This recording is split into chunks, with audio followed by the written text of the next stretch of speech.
কেউ কেউ বলেন নবীজি নাকি রাতে দুধ পান করেননি, আর রাতে নাকি দুধ পান করা যাবে না, এই কথাটা কি সঠিক? আমার স্বামী প্রবাসে আছে, এমন কোনো আমল আছে কিনা যা পড়লে আমার স্বামীর চরিত্র ঠিক থাকবে, কোনো মেয়ের সাথে কথা বলা যাবে না? আমার ছেলের বয়স প্রায় 2 মাস, ছেলের পেশাব গায়ে কাপড়ে লাগে, এই অবস্থায় নামাজ কিভাবে পড়বো? ফজরের নামাজ মাঝে মাঝে কাজা হয়ে যায়, অনেক চেষ্টা করার পরও এর থেকে মুক্তি পাচ্ছি না, আমার করণীয় কি? প্রতিদিন চুল না ভিজিয়ে গোসল করলে কি ওযু গোসল শুদ্ধ হবে? ফরজ গোসল করার পর কাপড় ধোয়ার সময় শরীরের কাপড়ের পানি পড়লে কি আবার গোসল করতে হবে? কাজা নামাজ আদায় করার জন্য কি একামত দেওয়া লাগে? আমার ব্যাংক অ্যাকাউন্ট থেকে কিছু সুদ জমা হয়, যেহেতু সুদ হারাম সেহেতু আমি সুদগুলো কোথায় দিতে পারি? নামাজে মন অন্যদিকে চলে গেলে করণীয় কি? অসুস্থতা থেকে সুস্থতার জন্য কি আমল করবো? চলুন তাহলে আমরা প্রশ্ন উত্তরের আলোকিত ভবনে প্রবেশ করি। এই আমান আপনি লিখেছেন, আমার ব্যাংক অ্যাকাউন্ট থেকে কিছু সুদ জমা হয়, যেহেতু সুদ হারাম সেহেতু আমি সুদগুলো কোথায় দিতে পারি? দেখুন, ব্যাংক অ্যাকাউন্টে যে সুদের টাকা জমা হয়েছে সেই সুদের টাকা আপনি কোনো গরিব দুঃখীকে সওয়াবে নিয়ত করা ছাড়া দান করে দিবেন। আব্দুল কাইয়ুম আপনি লিখেছেন, নামাজে মন অন্যদিকে চলে গেলে করণীয় কি? নামাজে মন অন্যদিকে চলে গেলে যখনই আপনি টের পেয়েছেন সাথে সাথে মনটাকে ফিরিয়ে আনবেন এবং নামাজের রোকনগুলোকে রুকু সিজদা দাঁড়ানো বৈঠক এগুলোকে যত দীর্ঘ করবেন, যত সময় নিয়ে করবেন, তত ইনশাআল্লাহ নামাজের ভিতরে মনোযোগ ধরে রাখা আপনার জন্য সহজ হবে। শায়লা নাহার আপনি লিখেছেন, মহিলার কি মিডিয়াম শব্দ করে কোরআন তেলাওয়াত করতে পারবে, তাতে কি পাপ হবে? যদি গায়রে মাহরাম কারোর কানে আওয়াজ যাওয়ার আশঙ্কা না থাকে, আপনি আপনার বাসায় আছেন, কক্ষে আছেন, আপনি উচ্চস্বরে তেলাওয়াত করতে পারেন, কোনো অসুবিধা নেই। আপনার আওয়াজটা গায়রে মাহরামের কানে না পৌঁছালেই হলো, আপনি উচ্চস্বরে তেলাওয়াত করতে কোনো এই দৃষ্টিকোণ থেকে বিধিনিষেধ নেই। শুভ আহমেদ অবাক এর থেকে আপনি লিখেছেন, নামাজে সম্পূর্ণ মনোযোগী হওয়ার উপায় জানাবেন, উপকৃত হব। নামাজে পরিপূর্ণভাবে মনোযোগের জন্য প্রথমত নামাজের যথেষ্ট আগে থেকে অন্য সব বিষয় থেকে আপনি ফারিগ হয়ে নামাজের জন্য ফ্রি হয়ে যান, সকল ব্যস্ততা থেকে ফ্রি হয়ে মসজিদে আগে চলে আসেন, একটু বসেন, অপেক্ষা করেন নামাজের জন্য। এবং দ্বিতীয়ত হলো নামাজে যে দোয়া সূরা কেরাত গুলো পড়ছেন সেগুলোর অর্থটা একটু বোঝার চেষ্টা করুন এবং সেগুলো মনে মনে চিন্তা করার চেষ্টা করুন।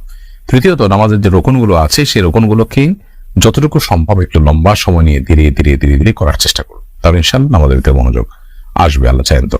চলন হারিয়ে যায় আইডি থেকে লিখেছেন, ফজরের নামাজ মাঝে মাঝে কাজা হয়ে যায়, অনেক চেষ্টা করার পরও এর থেকে মুক্তি পাচ্ছি না, আমার করণীয় কি? ফজরের নামাজ মাঝে মাঝে যদি কাজা হয়ে যায় তাহলে সেক্ষেত্রে এর থেকে মুক্তি পাওয়ার উপর হলো রাতে তাড়াতাড়ি শোয়া।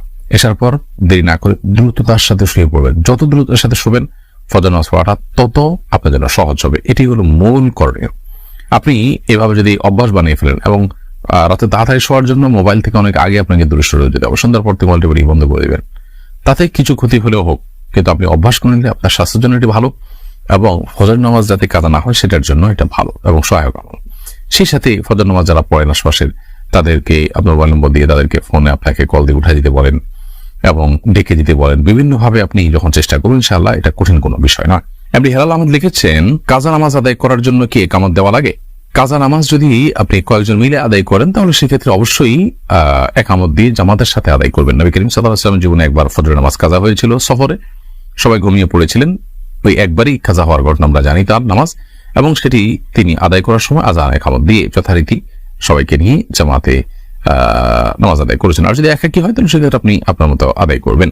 মোহাম্মদ নাজিমুদ্দিন লিখেছেন, হাত কেটে গেলে হাতের কাটা অংশ না ভিজিয়ে ওযু করা যাবে কিনা? হাতের কোথাও কেটে গেছে, পায়ের কোথাও কেটে গেছে, তাহলে যে জায়গা কেটে গেছে ওই জায়গাটা আপনি ব্যান্ডেজ দিয়ে রেখেছেন, তাহলে অন্যান্য জায়গা ধোবেন, জাস্ট ব্যান্ডেজের উপর দিয়ে বেজে হাত মুছে নেবেন, তাতে হয়ে যাবে। আর যদি ব্যান্ডেজ না থাকে, খোলা থাকে, তাহলে সেক্ষেত্রে ওখানে পায়ে লাগলে যেতে অসুবিধা হবে, অতএব তার বাইরের অন্যান্য সব জায়গাগুলো ধোবেন, জাস্ট ওই জায়গাটায় আলতাভাবে আপনি রাখবেন এবং সম্ভব হলে তার উপর দিয়ে ভিজা হাত বুলিয়ে নেবেন, জাস্ট এতটুকু ভিজা হাতকে ঝেড়ে তারপর একটু বুলিয়ে নেবেন, ইনশাআল্লাহ একটু যথেষ্ট হবে।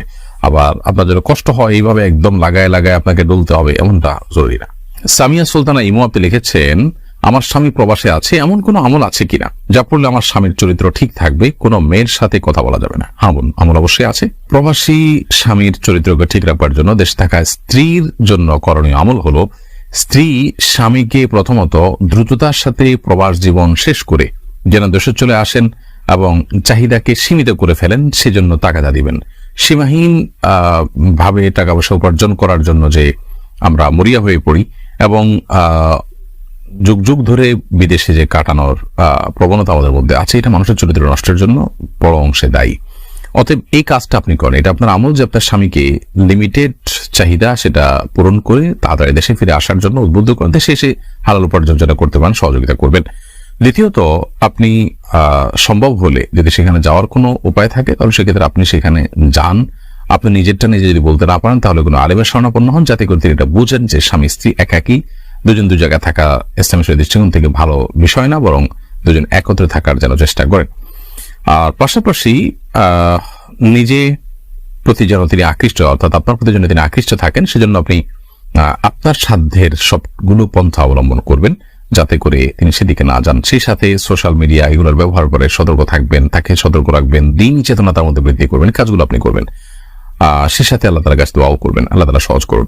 আলিয়া সিদ্দিকা আপনি লিখেছেন, প্রতিদিন চুল না ভিজিয়ে গোসল করলে কি ওযু গোসল শুদ্ধ হবে? আমার ঠান্ডা জনিত সমস্যা আছে। প্রতিদিন গোসল করা তো ফরজ না।